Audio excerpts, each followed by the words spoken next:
నమస్తే, welcome to special edition. ప్రసవ వేదన. ఒక బిడ్డకు జన్మనివ్వడానికి ఓ తల్లి చచ్చి బతుకుతుంది. అందుకే ప్రసవం అంటే పునర్జన్మతో సమానం. అన్ని అవయవాలు సక్రమంగా ఉండేవాళ్లే అంతటి వేదన అనుభవిస్తే ఒక దివ్యాంగురాలు బిడ్డకు జన్మనివ్వడం ఇంకెంత కష్టం. ఓ దివ్యాంగురాలైన స్త్రీ గర్భం దాల్చడం, 9 నెలలు ఆ బిడ్డను కంటికి రెప్పలా కడుపులో మోయడం, చచ్చి బతికి ఆ బిడ్డను ఈ భూమి మీదకు తీసుకురావడం అంటే అది మామూలు విషయం కాదు. అలాంటి బిడ్డను, అల్లారు ముద్దుగా పెంచుకున్న బిడ్డను, మా ఇంటి మహాలక్ష్మి అని మురిపెంగా చూసుకున్న బిడ్డను ఎవరో కామాంధులు అన్యాయంగా పొట్టన పెట్టుకుంటే ఆ తల్లి పడే బాధ వర్ణనాతీతం. ఆ బిడ్డకు న్యాయం చేయాలంటూ 8 ఏళ్లుగా ఆ తల్లి చేస్తోన్న పోరాటం అనిర్వచనీయం. అలాంటి దివ్యాంగురాలైన తల్లిపై ఎదురుదాడి చేస్తున్న నాయకులు సిగ్గుపడాల్సిన సమయం. సరిగ్గా 8 ఏళ్ల క్రితం అసలేం జరిగింది? ఆ దారుణానికి 2 రోజుల ముందు సుగాలి ప్రీతి తన తల్లికి ఫోన్ చేసి ఏం చెప్పింది? మేము నిజంగా ప్రీతి కన్నా ఫోటో చూస్తే ఏ నెలలో పుట్టిందో ఆ నెలలోనే చనిపోయింది. ఒక 10 రోజులుంటే బర్త్డే జరుపుకోవాల్సిన నా కూతురు శవమై తేలింది. నేటికి 8 సంవత్సరాలు పూర్తయినా కూడా ఇప్పటికీ న్యాయం జరగని వైనం. సుగాలి ప్రీతి కన్నీటి కథను తెలుసుకోవాలంటే ఆ సీన్ రీకన్స్ట్రక్షన్ చేయాలి. అలా చేయాలంటే ముందుగా ఆ ఫ్లాష్ బ్యాక్ లోకి వెళ్ళాలి. సుగాలి ప్రీతి హత్యకు 2 రోజుల ముందు ఏం జరిగింది? అది 2017 ఆగస్టు 17 గురువారం. సమయం మధ్యాహ్నం 3:30 హాస్టల్ నుంచి సుగాలి ప్రీతి తన తల్లికి ఫోన్ చేసింది. ఎప్పుడూ గలగలా మాట్లాడే ఆ చిన్నారి స్వరం ఎందుకో ఆ రోజు కొంచెం భిన్నంగా అనిపించింది. బిడ్డ గురించి తల్లి కన్నా ఎవరికెక్కువగా తెలుస్తుంది? ప్రీతి మాటల్లో ఆ తేడాను తల్లి గుర్తించింది. ఏమైంది తల్లి అంటే, ఏదో ఇంజెక్షన్ వేశారు, అంతకుమించి ఏమీ లేదంటూ మాట దాటేసింది. అంటే నేను అనుకున్నాను అప్పుడు మామూలుగా ఆల్బెండజోల్ కానివ్వండి స్కూల్స్కి వెళ్ళి టీచర్స్ వేస్తారు కదా, అలా వేశారేమో అనుకున్నాను. మరి అమ్మాయి రూపాయి కాయిన్ బాక్స్లోంచి ఇంకొక రూపాయి వేసి మాట్లాడబోతుండే ఒకటే మాట ఎక్కువసార్లు చెప్పింది. గుండెల్లో ఉన్న దుఃఖాన్ని గొంతులోనే అదిమి పట్టి, అమ్మా ఎప్పుడొస్తావ్ అంటూ గద్గద స్వరంతో మాట్లాడింది. ప్రతి సండే హాస్టల్కు వెళ్లి బిడ్డతో ఓ పూట గడిపి రావటం ఎప్పుడూ జరిగేదే. కానీ ఆసారి మాత్రం అమ్మా ఎప్పుడొస్తావంటూ ప్రీతి అడగటంతో తల్లికెక్కడో చిన్న అనుమానం, భయం కలిగింది. అయినా ఇంకా 2 రోజులేగా, సండే వస్తాం అని సర్ది చెప్పే ప్రయత్నం చేసింది తల్లి. అదే సమయంలో ఇంకేదో ప్రీతి చెప్పబోతుండగా ఒక్కసారిగా కాల్ కట్ అయిపోయింది. నిజానికి కాల్ కట్ కాలేదు, కట్ చేశారు. వెంటనే సుగాలి పార్వతి హాస్టల్ వార్డెన్కు ఫోన్ చేసి అడిగితే ప్రీతి స్టడీ అవర్కు వెళ్ళిందని చెప్పుకొచ్చింది. అనుమానించదగ్గ రీతిలో ఏమీ అనిపించకపోవటంతో సరే అని ఫోన్ పెట్టేశారు. అదే తమ కూతురి చివరి ఫోన్ అని ఊహించలేకపోయారు. కానీ అదే రోజు ప్రీతి తల్లిదండ్రులు హాస్టల్కు వెళ్ళుంటే ఈ రోజు మనం ఇలా మాట్లాడుకోవాల్సిన అవసరం ఉండేది కాదేమో, ఆ ఘోరం జరిగి ఉండేది కాదేమో. 2017 ఆగస్టు 18 శుక్రవారం. ఆ రోజున సుగాలి పార్వతి సోదరికి ఏదో పని ఉండటంతో ప్రీతి హాస్టల్ మీదుగా వెళ్లారు. అప్పటికే పార్వతి కాల్ చేసి ప్రీతిని ఒకసారి కలవండి, రేపు మేం హాస్టల్కు వస్తామని చెప్పండి అని చెప్పటంతో ఆమె హాస్టల్కు వెళ్ళింది. పెద్దమ్మను చూడగానే పరుగు పరుగున వచ్చిన ప్రీతి గట్టిగా హత్తుకొని బోరున ఏడ్చేసింది. తానెప్పుడూ అలా చేయదు, చాలా ధైర్యంగా ఉంటుంది. అప్పుడే ఏదో తేడాగా అనిపించింది. అయినా చిన్నపిల్ల బెంగ పెట్టుకుందిలే అనుకున్నారు. ఎందుకుమ్మా ఏడుస్తున్నావు, పొద్దున్న ఏమన్నా లేపుతున్నారా, స్టడీస్కి ఏమన్నా, అందుకేమన్నా స్ట్రెస్గా ఫీల్ అవుతున్నావు అంటే ఏదో చెప్పబోతుందంట. అప్పటికే దూరం నుంచి 1/2 మీటర్ దూరంలోంచి హాస్టల్ వార్డెన్ హరిత ఒకటేమైనా వీళ్ళని గమనిస్తా ఉందంట. ప్రీతి తన పెద్దమ్మతో మాట్లాడుతున్నంతసేపు దూరంగా ఉన్న హాస్టల్ వార్డెన్ గమనిస్తూనే ఉంది. ఇక్కడి రహస్యాలను ప్రీతి ఎక్కడ బయట పెడుతుందోనన్న భయం వార్డెన్ కళ్ళల్లో స్పష్టంగా కనిపిస్తోంది. కానీ ఆ ప్రీతి పెద్దమ్మ అదంతా ఊహించలేకపోయింది. కాసేపు అయ్యాక ప్రీతి హాస్టల్లోకి వెళ్ళిపోయింది. అదే ఆమె చివరి చూపు. 2017 ఆగస్టు 19 శనివారం. సమయం మధ్యాహ్నం 12 గంటలు. సుగాలి పార్వతి ఇంట్లో ఫోన్ మోగింది. ఆ ఒక్క ఫోన్ కాల్ తమ జీవితాలను తారుమారు చేస్తుందని ఆ క్షణం ఊహించలేకపోయారు. ఫోన్ లిఫ్ట్ చేయగానే అట్నుంచి హాస్టల్ కేర్ టేకర్ పెద్దయ్య గొంతు వినిపించింది. మీ అమ్మాయి ప్రీతి కళ్ళు తిరిగి పడిపోయింది, మీరు వెంటనే హాస్టల్కు రమ్మని చెప్పాడు. నిజానికి అప్పటికే జరగాల్సిన ఘోరం జరిగిపోయింది, కానీ ఆ విషయం చెప్పలేదు. వెంటనే పార్వతి కంగారు పడి భర్తకు విషయం చెప్పింది. అతను హాస్టల్కు వెళ్లేసరికి అక్కడ పోలీస్ జీపులు, 20 నుంచి 30 మంది పోలీసులు హడావుడి కనిపించింది. అంటే తల్లిదండ్రుల కంటే ముందు పోలీసులకు సమాచారం ఇచ్చారు. హాస్టల్ రూంలో ఫ్యాన్ కురేసుకుని నిర్జీవంగా పడి ఉన్న కూతుర్ని చూసి తండ్రి అక్కడికక్కడే కుప్పకూలిపోయాడు. వెంటనే ప్రీతిని కిందకి దింపే ప్రయత్నం చేశారు. అయినా అక్కడున్న పోలీసులెవ్వరూ అడ్డుకోలేదు. అనుమానాస్పదలో ఏ సూసైడ్ కానివ్వండి, ఏది కానివ్వండి జరిగినప్పుడు 174 సిఆర్పిసి ప్రకారం ఒక క్లూ టీమ్ ని పిలవాలి, ఒక ఫోరెన్సిక్ డాక్టర్ ని పిలవాలి, ఒక ఎంఆర్ఓని పిలవాలి, కనీసం ఒక డాక్టర్నే పిలిచి డెత్ కన్ఫర్మ్ చేయాలి. కానీ ఇవేవి చేయకుండా మా హస్బెండ్ తోనే ప్రీతిని ముట్టించారు. అంటే ప్రీతి మీద ఉన్న ఫింగర్ ప్రింట్స్ పోవడానికి మా హస్బెండ్ తోనే ముట్టించారనమాట. ఈయన ఒకవేళ మేము తెలియకుండా ముట్టుకున్నా పోలీస్ వాళ్ళు ముట్టుకోకుండా అక్కడ సీన్ ఆఫ్ అఫెన్స్ ని సీజ్ చేయాలి. కానీ సీన్ ఆఫ్ అఫెన్స్ సీజ్ చేయకుండా డైరెక్ట్ గా పాపను డైరెక్ట్ గా వాళ్ళే దింపేసి స్కూల్ వ్యాన్ లో టాటా సుమోలో తీసుకొచ్చారు. సాధారణంగా సీన్ ఆఫ్ అఫెన్స్ అంటే నేరం జరిగిన ప్రదేశంలోకి ఎవరిని రానివ్వరు, ఆధారాలు చెరిగిపోకుండా ఉండటమే దీని ఉద్దేశం. కానీ పోలీసులు అలా చేయలేదంటే ఆధారాలు చెరిగిపోవాలన్నదే వారి ఉద్దేశం కావచ్చు. తల్లిదండ్రులు, కుటుంబ సభ్యులు కన్నీరు మున్నీరుగా విలపించటం, ఆ ఘటనను ఆత్మహత్యగా చిత్రీకరించటం, చివరకు పక్క ఆధారాలతో అక్కడ జరిగింది అత్యాచారం, ఆపై హత్య అని తేలటంతో ఈ ఘటన తెలుగు రాష్ట్రాల్లో సంచలనంగా మారింది.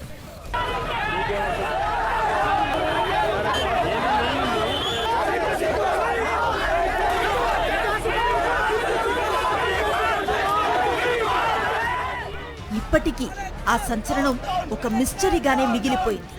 న్యాయం కోసం ఆ తల్లి అలుపెరగని పోరాటం కొనసాగుతూనే ఉంది.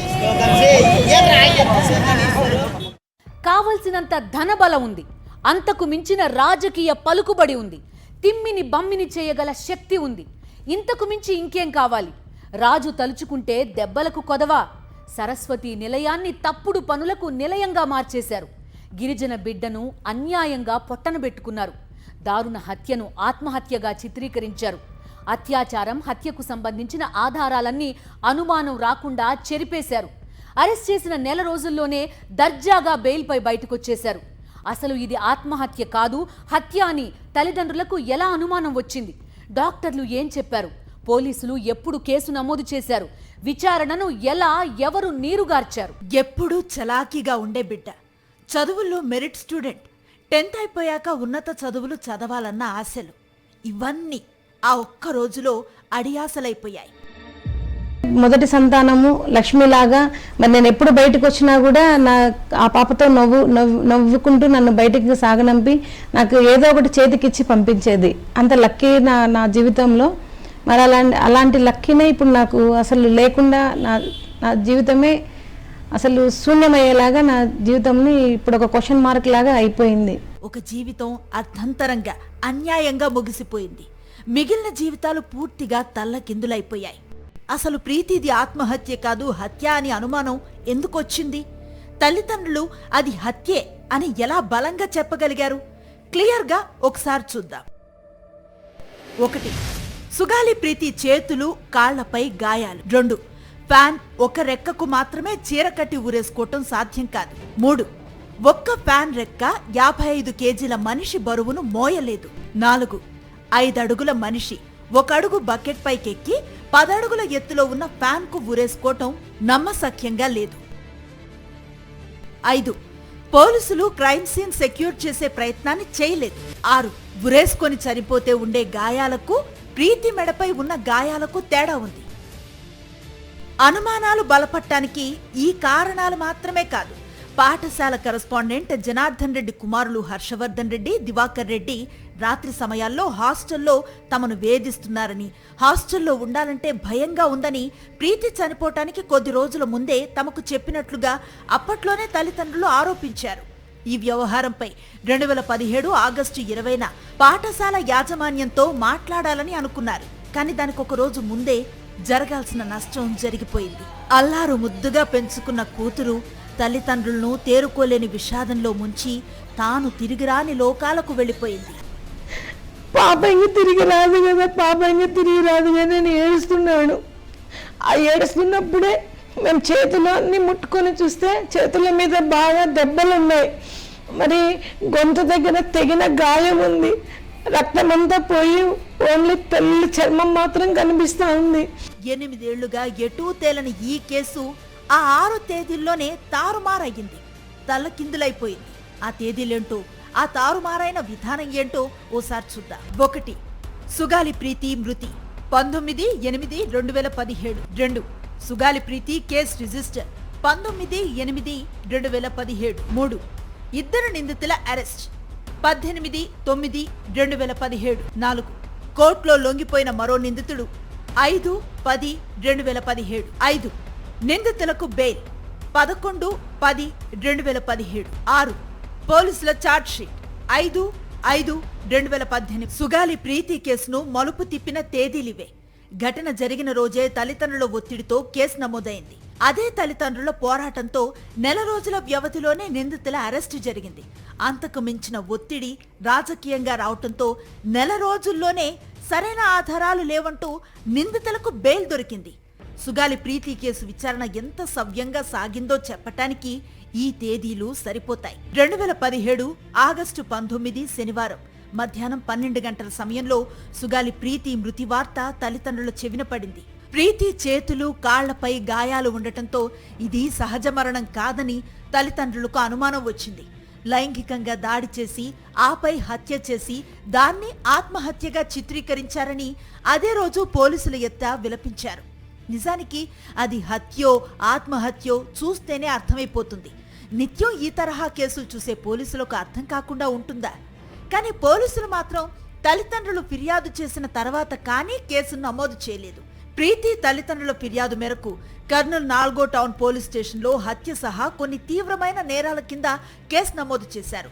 Section 302 POCSO act 2012 SC/ST atrocity sections కింద కేసు పెట్టారు.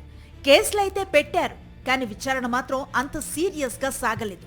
అందుకే ఇన్నేళ్లైనా ఈ కేసులో దోషులెవరో తేలలేదు.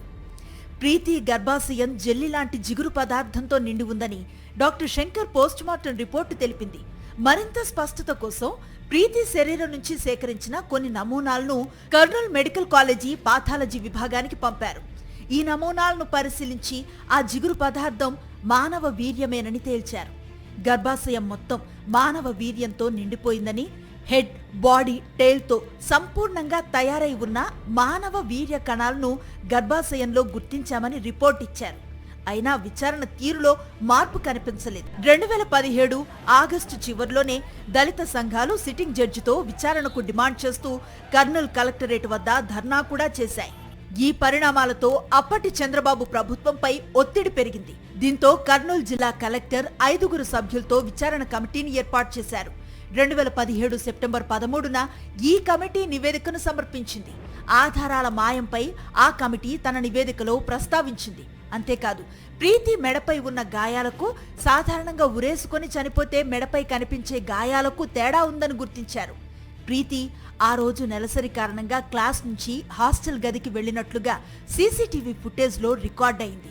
హాస్టల్ గదికి వెళ్లిన తర్వాత ఏమైందో మాత్రం సీసీటీవీ ఫుటేజ్ మాయం చేసినట్లుగా కమిటీ గుర్తించింది. ప్రీతి మృతదేహానికి సమీపంలో ఆమె వాడే శానిటరీ నాప్కిన్ కూడా లభించలేదు. ఈ కారణాలన్నీ ఆమె మృతిపై మరిన్ని అనుమానాలను రేకెత్తించాయి. ఇవన్నీ పరిశీలిస్తే మరణానికి ముందు ప్రీతిపై లైంగిక దాడి జరిగినట్లుగా సంకేతాలున్నాయని కమిటీ పేర్కొంది. హాస్టల్లో మొత్తం పురుష సిబ్బంది రక్త నమూనాలు తీసుకుని DNA పరీక్షలు చేయించాలని జిల్లా అధికారుల 5 మ్యాన్ కమిటీ సూచించింది. ఈ కమిటీ నివేదిక వచ్చాక అరెస్టులు మొదలయ్యాయి.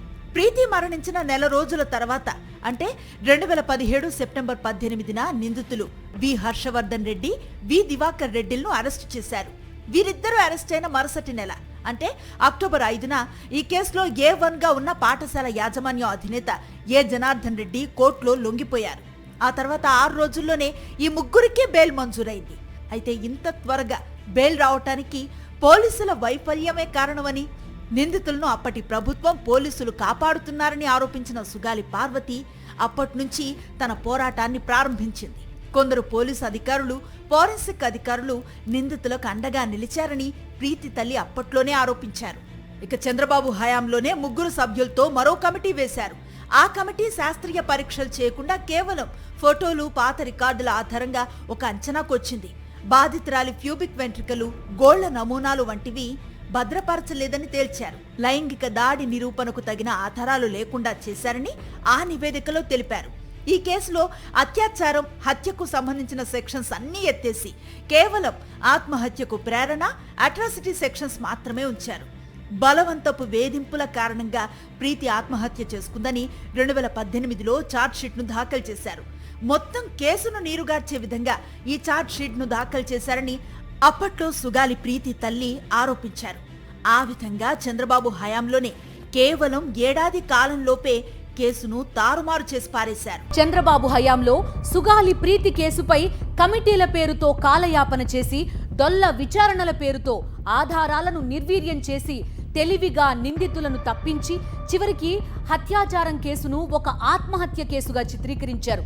అదే నిజమని ప్రపంచాన్ని నమ్మించే ప్రయత్నం చేశారు. మరి ఆ తర్వాత అధికారంలోకి వచ్చిన జగన్మోహన్ రెడ్డి హయాంలో ఏం జరిగింది? ఏ మేరకు సుగాలి ప్రీతి కుటుంబానికి న్యాయం జరిగింది? చట్ట ప్రకారం ఆ కుటుంబానికి అందాల్సిన సాయం మొదలుకుని సిబిఐ విచారణకు ప్రతిపాదించడం వరకు వైఎస్ఆర్సీపీ ప్రభుత్వ హయాంలో ఎలాంటి న్యాయం చేశారు?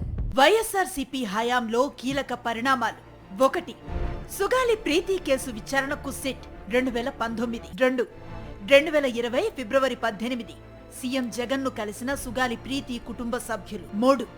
2020 ఫిబ్రవరి 27 కేసు సిబిఐకి అప్పగిస్తూ జీవో 37 జారీ. 4.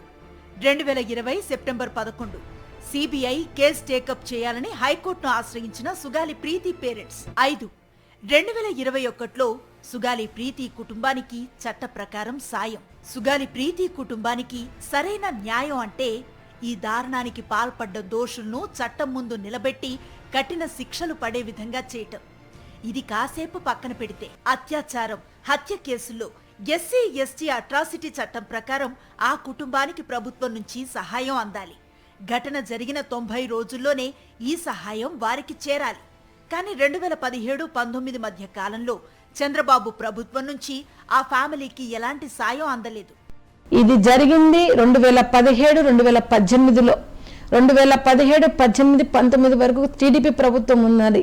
మరి అప్పట్లో ఉన్న చంద్రబాబు నాయుడిని కలవడం జరిగింది. అయ్యా, ఇదే వీల్ చైర్లో వెళ్ళి, అయ్యా నా కూతురికి న్యాయం చేయండి, ఇలా స్కూల్లో సీక్రెట్ బెడ్రూమ్స్ మెయింటైన్ చేస్తున్నారు, అమ్మాయిలు మాన ప్రాణాలు పోతున్నాయని నేను అడుక్కోవడం జరిగింది. కానీ ఆయన మాట ఇచ్చారు, మరి న్యాయం చేయలేదు. ఆధారాలు చెరిపేసి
ఒకసారి చూద్దాం.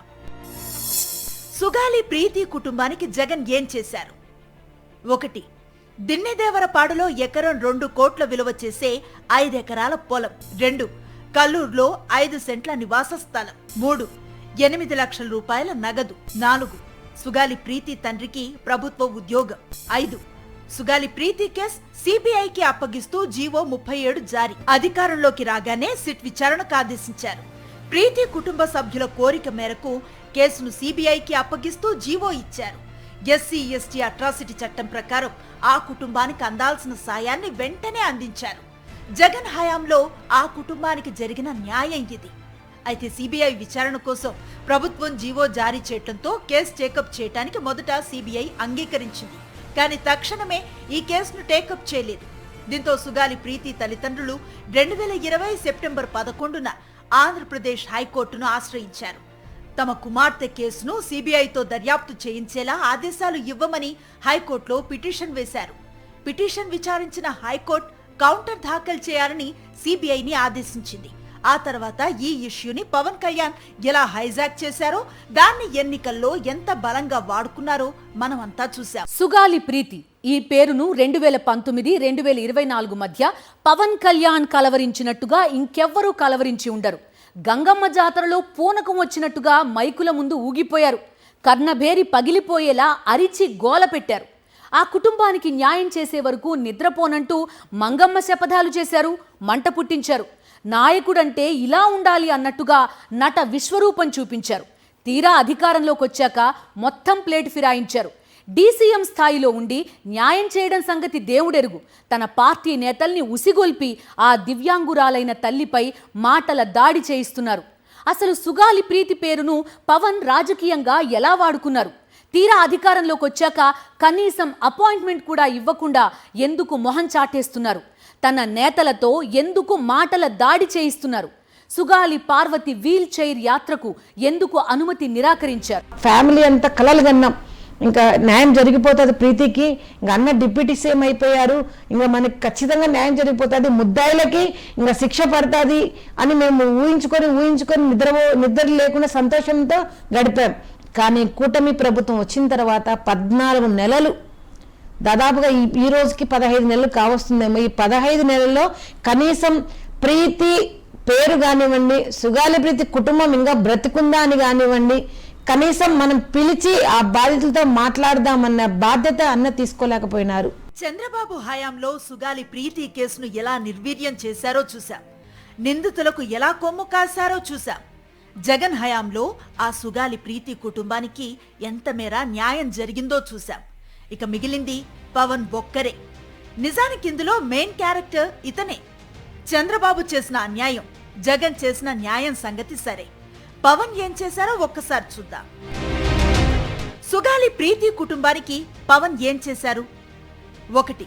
ఎన్నికలకు ముందు సుగాలి ప్రీతి పేరు రాజకీయంగా వాడుకున్నారు. 2. అధికారంలోకి వస్తే తొలి సంతకం సుగాలి ప్రీతి కేసుపైనే అన్నారు. 3. డీసీఎం కాగానే సుగాలి ప్రీతి తల్లికి 11 సార్లు అపాయింట్మెంట్ నిరాకరించారు. 4. జగన్ ప్రభుత్వంలో చేసిన సాయాన్ని తామిచ్చినట్లుగా క్లెయిమ్ చేసుకున్నారు. 5. సుగాలి ప్రీతి తల్లివి గొంతెమ్మ కోరికలంటూ తన ఎమ్మెల్యేలతో ఎదురు దాడి చేయించారు. 6. డిఎన్ఏ మార్చేశారు, మేం చేసేదేదీ లేదంటూ చేతులెత్తేశారు. అది విషయం. పవన్ ఎంత తెలివైన రాజకీయ నాయకుడో చెప్పటానికి ఇంతకంటే ఉదాహరణ అవసరం లేదు.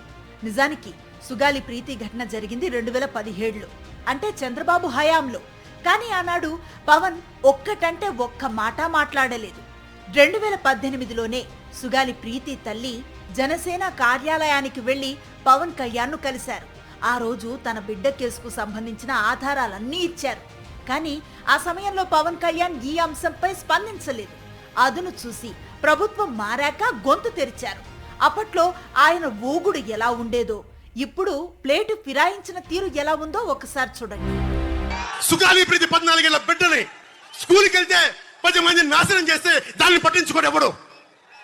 జగన్మోహన్ కి బొక్క పడితే, చిన్న గులకరాయి పడితే రాష్ట్రం అంతా ఊగిపోతాయి. సగటు మనిషి బాధ మనకి తెలియదు. సగటు మనిషి బాధ మర్చిపోయాం. నిజంగా నాకు ఆవేదన ఉంది, ఏడుపు వస్తుంది. తప్పు జగన్మోహన్ రెడ్డి కాదు, మనదే. మనకు పౌరుషం చచ్చిపోయింది. దాస్యం చేసే కంటే కూడా చచ్చిపోవడం మేలు. మన గవర్నమెంట్ ఫామ్ అవగానే ఫస్ట్ కేసు సుగాలి ప్రీతితో తీసుకుంటాం. ఇది నా ఒక్కటి కేసు కాదు, ఇది ఎంటైర్ సొసైటీకి ఇది సిచ్యువేషన్. మీరందరూ కూర్చొని ఒకసారి మన ఎమ్మెల్యేస్ అందరూ కూడా, మన నాయకులందరూ కూర్చోబెట్టి you try to take it to home minister garu, including law and order CM గారి దృష్టిలో చేతిలో ఉంటుంది. కాబట్టి నేను ఇంతకు మించి దీని మీద మాట్లాడకూడదు. ఎందుకంటే నేను శిక్ష పడాలని కోరుకుంటాను. ఇంతకు మించి కాకపోతే ఏమైపోతుంది, నా మీద నన్ను లాగడం చాలా తేలిక అందరికీ. ఎందుకంటే నేను మెత్తని మనిషిని కదా, నా మీద రాళ్ళు వేసేయండి ఈజీ, నా చొక్కా పట్టుకుని ఈజీ. క్లారిటీ వచ్చేసిందిగా. అంటే ఒక గిరిజన బిడ్డ మరణాన్ని తన రాజకీయానికి వాడుకున్నారని అర్థమైపోయిందిగా. ఇక్కడితో ఆగిపోతే పర్వాలేదు, అంతకు మించి అన్నట్లుగా ఆ దివ్యాంగురాలైన తల్లిపై తన పార్టీ నేతలతో మాటల దాడి చేయించారు. కులం పేరుతో ఆమెను దారుణంగా దూషించారు. అవసరమైతే దాడి చేయటానికి సిద్ధమంటూ వార్నింగ్లు ఇప్పించారు. గుంటూరు జిల్లా జనసేన పార్టీ అధ్యక్షుడు గాదే వెంకటేశ్వరరావు ఏ రేంజ్లో రెచ్చిపోయి మాట్లాడాడో మీరే చూడండి. నువ్వేదో పెద్ద సత్యసంద్రాల్లాగా వచ్చి మళ్ళా జనసేన పార్టీ గురించి, జనసేన పార్టీ నాయకుడి గురించి మాట్లాడతాను. ఆడమనిషి అయిపోయి ఇంకా అంతకంటే ఎక్కువ మాట్లాడతాను నేను. నీకు నిజంగా నీ కూతురు మీద ప్రేమ ఉంటే, నీ కూతురికి అన్యాయం జరిగింది అనుకుంటే, గవర్నమెంట్ ఇచ్చిన 5 ఎకరాలను గవర్నమెంట్కి దానం అంది, 5 సెంట్లు తీసుకున్నావు గవర్నమెంట్కి ఇవ్వు, వెనక్కి నీ మొగుడు ఉద్యోగాన్ని మళ్ళీ వెనక్కి ఉండే, అప్పుడు మాట్లాడు. రోడ్డు మీదకి వచ్చి నువ్వు డబ్బులు మూటల కోసం రోడ్డు మీదకి వచ్చాను. నువ్వు జనసేన పార్టీ గురించి మాట్లాడేటటువంటి సాహసం చేస్తున్నావు. గుర్తుపెట్టుకో చెప్తున్నాం. ఇంతటితో ఊరుకుంటే పద్ధతిగా ఉంటుంది. నీకు లేని పక్షంలో ఏం చేయాలో ఆ రకంగా జనసేన పార్టీ శ్రేణులు అన్నిటికీ సిద్ధమే. ఆఖరికి నా డిజేబిలిటీని కూడా మీరు ఎత్తి చూపిస్తున్నారు. గాదే వెంకటేశ్వరరావు గారు చెప్తున్నారు, నీ కులం ఇది, నువ్వు కుంటిదాని అని నన్ను డైరెక్ట్గా మనం మాట్లాడుతున్నారు. నిజంగా మిమ్మల్ని నేను ఇలా ఎక్స్పెక్ట్ చేయలేదు పవన్ కళ్యాణ్ గారు. నన్ను మీరు స్కూల్ వాళ్ళకంటే ఘోరంగా అవమానపరుస్తున్నారు. నేను ఇది ఎక్స్పెక్ట్ చేయలేదు. నేను మిమ్మల్ని న్యాయం అడిగాను, మీరు న్యాయం చేయకపోగా మీరే నా మీద ఎదురుదాడి చేపిస్తున్నారు. ఇది ఎంతవరకు మీకు న్యాయమో చెప్పండి. తన బిడ్డకు న్యాయం చేయాలంటూ 30 రోజుల్లో 350 కిలోమీటర్లు వీల్ చైర్ యాత్ర చేసేందుకు దివ్యాంగురాలైన తల్లి సిద్ధపడింది అంటే ఆమె ఆవేదన, మానవత్వం ఉన్న ఏ మనిషికైనా అర్థమవుతుంది. కానీ ఈ కూటమి ప్రభుత్వానికి మాత్రం అర్థం కాలేదు. అందుకే ఆ యాత్రకు అనుమతి ఇవ్వలేదు. ఇప్పుడు సిబిఐ విచారణ పేరుతో కొత్త నాటకానికి తెరతీసింది. నిజానికి జగన్ హయాంలోనే సిబిఐ విచారణకు ప్రతిపాదిస్తే తీరిగ్గా చంద్రబాబు అధికారంలోకి వచ్చాక విచారణ జరపలేమని సిబిఐ తేల్చి చెప్పింది. ఆ కేసులో అంతలా సంక్లిష్టతలు లేవని, తమకు మానవ వనరుల కొరత ఉందని, తాము విచారణ జరపలేమని చేతులెత్తేసింది. అప్పుడు చంద్రబాబు, పవన్ సైలెంట్ గా ఉండిపోయారు. ఇప్పుడు ఇష్యూ పెద్దది కావటంతో మళ్ళీ ఇప్పుడు సిబిఐ విచారణ అంటున్నారు. ఇదంతా నాటకమని చిన్న పిల్లాడికి కూడా అర్థమవుతుంది. పవన్ రాజకీయమే అందరికీ ఏవగింపు కలిగిస్తోంది. ఒక గిరిజన ఆడబిడ్డ సమాధిపై రాజకీయ పునాది వేసుకోవటం ఏంటి సార్? 11 సార్లు సుగాలి పార్వతికి అపాయింట్మెంట్ ఇవ్వకపోవటం ఏంటి సార్? తిరిగి ఆ దివ్యాంగురాలైన తల్లిపై మాటల దాడి చేయించడం ఏంటి సార్? చంద్రబాబు హయాంలో ఘోరం జరిగితే ఆయన హయాంలోనే ఆధారాలు తుడిచిపెడితే, జగన్ హయాంలో డిఎన్ఏ మారిపోయిందని జంకు బొంకు లేకుండా అబద్ధాలు చెప్పటం ఏంటి సార్? చంద్రబాబు హయాంలో అందని సాయం జగన్ టైంలో అందితే అది మా ఒత్తిడి వల్లే అని చెప్పుకునే దిక్కుమాలిన రాజకీయం ఏంటి సార్? ఈ కేసులో ప్రధాన నిందితులు నాడు నేడు సీఎం చంద్రబాబుతో దిగిన ఫోటోలు మీ కంటికి కనిపించటం లేదా సార్? ఎవరిని కాపాడటానికి ఇదంతా చేస్తున్నారో తెలుసుకోలేని అమాయకత్వంలో ప్రజలు లేరు సార్. ఏదైతేనేం సార్, పవన్ కళ్యాణ్ గారు, మీ దిక్కుమాలిన రాజకీయానికి ఒక హ్యాట్స్ ఆఫ్ సార్.